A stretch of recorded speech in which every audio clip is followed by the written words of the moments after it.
1987's Hellraiser. I've never seen this. I've never seen this either. Really? Yeah. Oh. I saw part of it on TV one time and I was confused. I've seen Pinhead in like scariest movie moments, but I assumed the whole movie was about him, but it's not.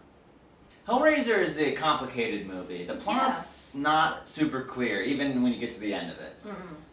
But what we figured out is the movie opens up with a guy named Frank. Yeah.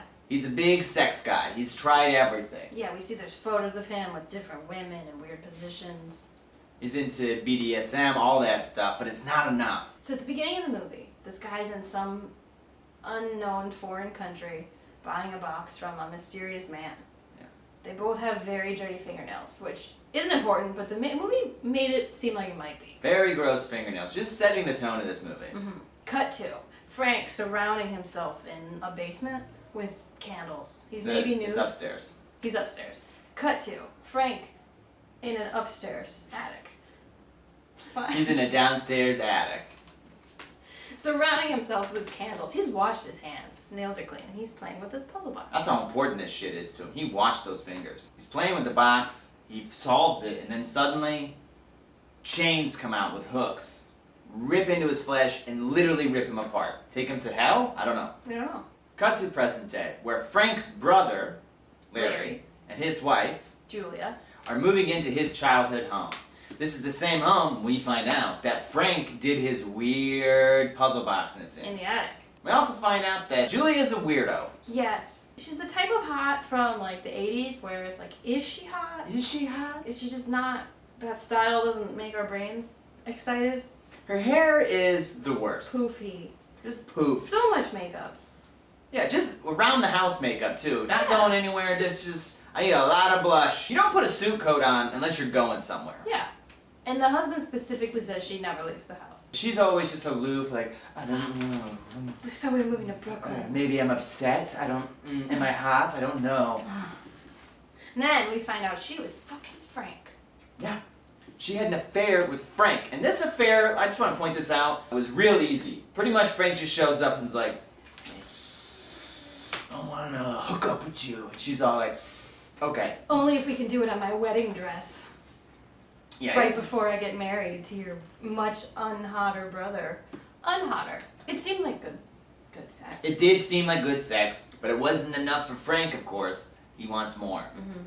She's obsessed about it. She plays these scenes of sex, these memories over and over again in her head. Then we're introduced to Kirsty, which is Larry's daughter. Adult daughter. She works at a pet store, and there's a strange man from around town that she keeps seeing, and he comes into her pet store and is inexplicably eating like crickets that they use to feed other animals. And her boyfriend happens to walk by. It's like, oh hey babe, what's going on? And she's like, nothing. Like, why would you not tell him that? That's by far the most interesting thing that's happened to you today. And then later she does see a dude with no skin on eating another dude. But up to that point. Can we point out that everybody in this movie is like a sexist pig? Like every single person. Okay. Okay, stop. I'm not gonna be able to stand up. So lie down. The movers try to like hook up with the mom and the daughter. That your daughter? Uh-huh. Got her mother's looks. My mother's dead. Oh. It's not her mom, she's her stepmom. Their relationship's not good. No. At some point, Larry cuts his hand. He does not handle it well. No, he's a little bitch. People look at it, you know I am with blood. The blood touches the floorboards, and for some reason that's never really explained, this reopens a portal to hell. Yeah.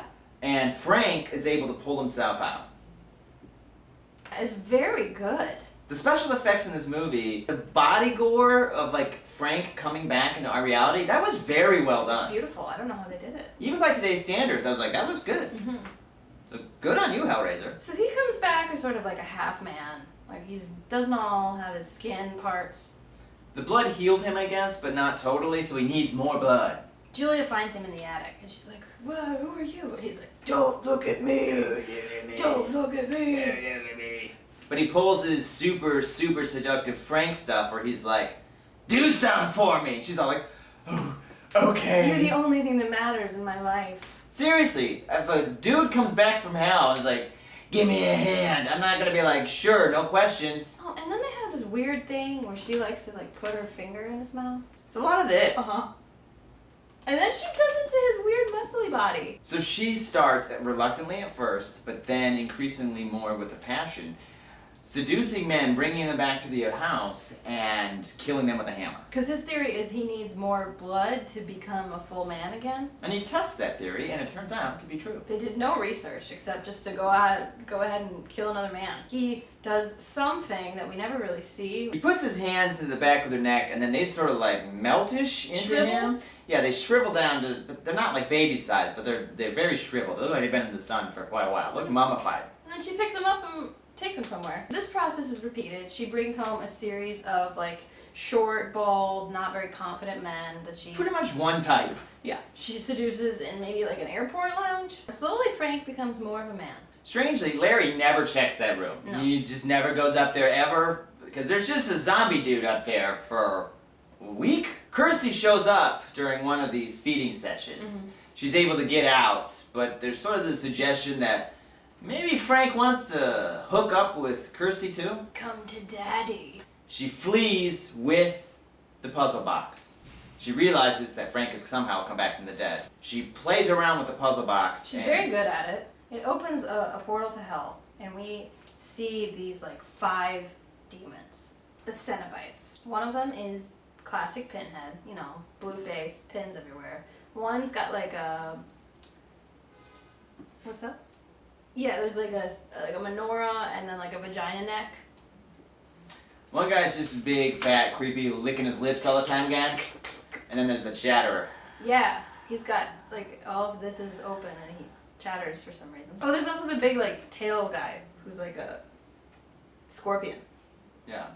He doesn't look good. He's the only thing in the movie that really doesn't cut the mustard. Yeah. Oh no, he does. What? Isn't that a phrase? Cut the I don't mustard? know. He doesn't cut. I don't think he does that anyway. According to them, they are Explorers in the further regions of experience. what? Hmm? Okay. Sure. I guess they're beings from another universe or a parallel dimension that don't really distinguish between pleasure sensations and pain sensations, and they're just trying to find the most sensation they can at one time. And so for humans who do differentiate between pain and pleasure, that could be a bad thing. So they want to capture this girl now that she's found them. She's like, no, my uncle, he came back to life. You could take him back with you instead of me. That's how she talks. And they're like, alright. But we still want you. And they do a lot of licking. At some point later, Frank decides he's going to kill his brother. And Julia, who sort of cares about her husband, says don't. She tries to trick her husband and distract him by having sex with him. That's when Frank comes out with a knife. And she's like, no, don't. I can't bear it. Stop.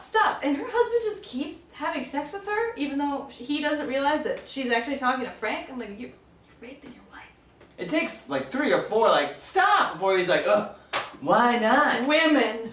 Maybe one time you could mishear, but the second, I can't bear it, you're like, alright, I'm not into this anymore. Kirsty goes back to her house, but her father is dead now, and Frank is wearing his face. She puts it together when he gets all, come to daddy. She's like, my dad wouldn't say that, but my uncle would. That's when the Cenobites show up. She's able to use the puzzle box like some sort of remote control to just like send them back. That's never really explained, or how she was able to figure it out so quickly. Also, I had this guy's shirt growing up. P.S. Turns out Cricket Man is like the recruiter of the puzzle box.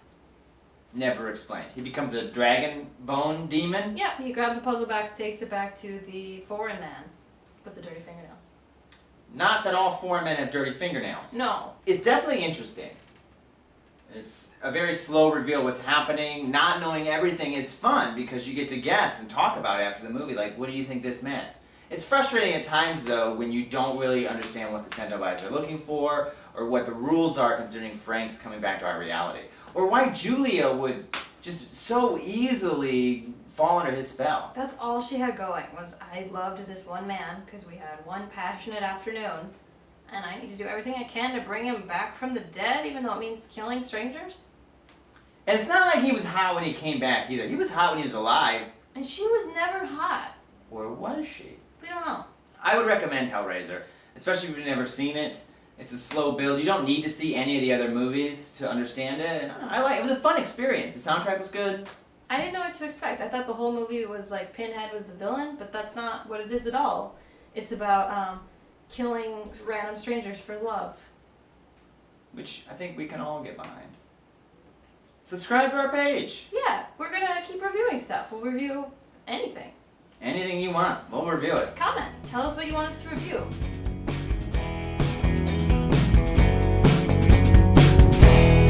If you want to come back to our attic, we have a hammer I want to show you. And a hook.